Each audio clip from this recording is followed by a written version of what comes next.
Okay. Hi guys, how are you? Welcome to my page. My name is Penelope, the African Princess. Thank you for subscribing. We appreciate the numbers. We appreciate you watching our videos. Today, I want to discuss issues affecting Africa as a continent and issues affecting South Africans as a country due to the immigration numbers that keep flooding into South Africa. South Africa has got elections coming 2024. We just had elections in Zimbabwe 2023, so it's going to be a year later when they're going to have their elections. But the biggest problem that South Africa are crying out before they get to the elections is we've had enough of immigrants. Would you blame them? No, I wouldn't. How do we solve the problems of immigrants flooding into South Africa? Yes, we are depriving them. We will not lie and say the immigrants are not depriving the locals in South Africa. We are depriving them. At the end of the day, how do we solve the problems of millions of immigrants coming to South Africa? I just want to come in, Mr. Gayton here. Mageti mass deportation. Yes, we say mass deportation, but he also said they will do auditing. So those who have the right to be here after being audited, then they will come back. And then those who do not have documents, unfortunately, they should go. That's the mass deportation. Yes. Okay, if you understand it now, that's how we talk. That's what we're talking about. Number two, guys, let's not talk about marriage and what. These guys, they are here for a purpose. And the purpose they are here is to destroy South Africa. And we cannot turn a blind eye Why do you on think that that is so? one. Why do you think they're here to destroy South Africa? What do you think is the motive? You know why? My motive is, number one, we have our youth. Yes. Our youth are drug addicts. Yes. They tend our youth to be zombies. Yes. And when you follow Kolani's program, Yes. most of those people are not South Africans. Those who are kingpins. Now our children are dead. Now they are destroying our future. That's the unfortunate part. And number two, they came here in our country to do whatever that they are doing. Yes, I won't lie. We had drugs before. Maybe in the 90s there were drugs, but they were not rife as they are now. Yes. The more they come, the more they bring these drugs. Number two, our young children, toddlers, are being butchered by these illegal immigrants, by these foreigners. We cannot turn a blind eye. We do not hate them, but we hate their behavior in our country. Right. The economic conditions we face as our country and the competition of resources is becoming one of the matters that causes these tensions amongst ourselves. We need to get the economy to work, but there are certain sectors of our economy that as the ANC we say we must protect so that those who are the most vulnerable amongst ourselves, we deal with it. Then there's a matter of criminality.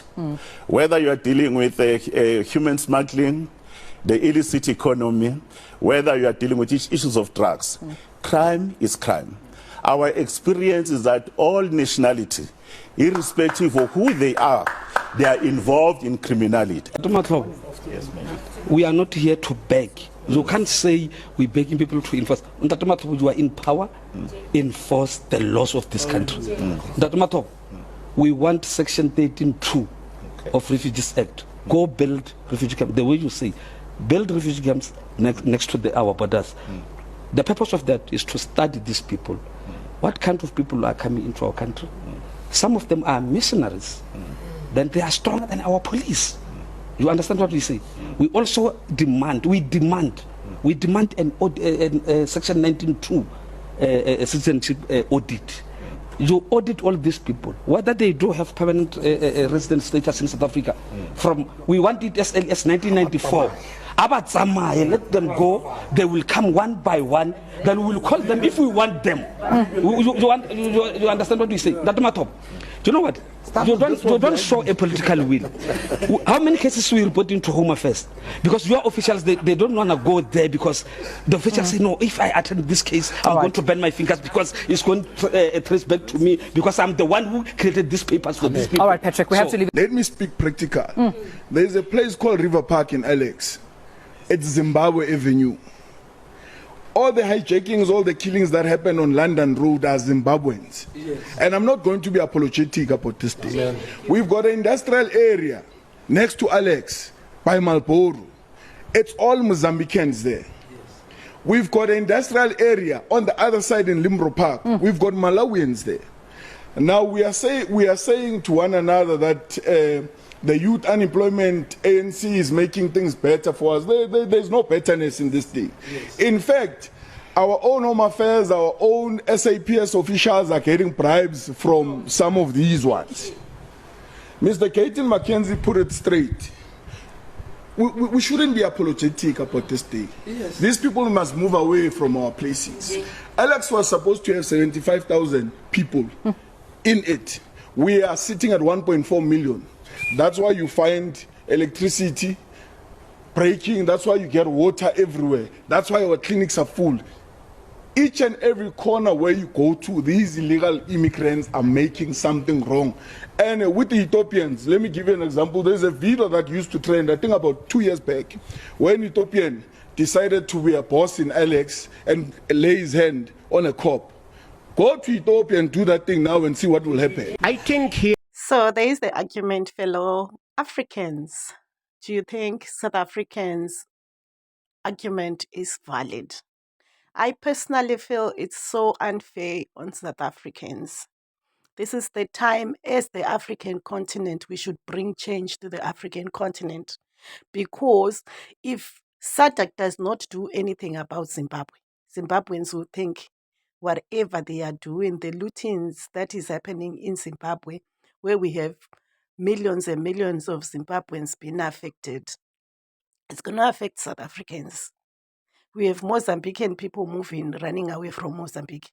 We have Angolan people moving away from Angola and coming to South Africa. We have an African continent that has completely failed. Our leaders in the African continent have failed us. And change has to happen. How are we going to do it? I don't know. But at the end of the day, SADC needs to put strict and heavy rules on countries that do not want the regime change. We cannot have a country over 20 years where we have the opposition and the ruling party rigging elections and the world watches. We have a ruling party that sees its millions of people running away to neighboring countries and they don't do anything. There's no employment in Zimbabwe. There's unemployment. It's 1,000, 2,000% in Zimbabwe unemployment. And the world is watching. It's the Zimbabwean child that is suffering. And we can spend all day, all year, or even a decade blaming the immigrants, but the fact still remains. South African government just have to revise its or strengthen its policies, migration management policies, as well as the border management processes. Because from your arguments, it looks like there's a gap there. Then secondly, on the issue of illegal migrants, what is South African government doing about it? There's only one solution: regularizing all the undocumented migrants. Yes. That one you'll never see it. That one you'll never see it. Yes, you may finish your point. That one you'll finish never your see. Yes. There's so many organizations here. Finish your point, man. Finish your point so we can give us a chance. Okay, we can argue all day, but the fact still remains: regularization of the undocumented migrants is the only solution to this. We are crying that they are committing crime and you cannot trace them because they don't have fingerprints, they don't have anything. Give them the documents, regularize them so that you can track them and make them.